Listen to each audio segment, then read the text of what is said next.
ลูกต้นกล้วยนะคะ กล้วยอะไรกล้วยหอม เหนื่อยแล้วนะคะ ไม่พูดแล้ว ดูรู้เรื่องนะคะ อยู่ด้วยกันมานานแล้ว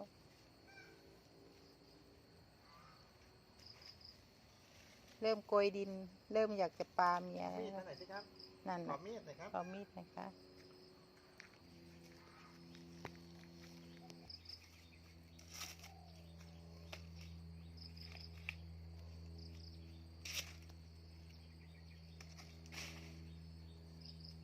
เขาเรียกเสริมหล่อนะคะ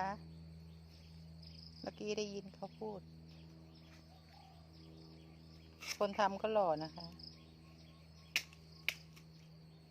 เขาชำนาญนะคะ ปลูกกล้วย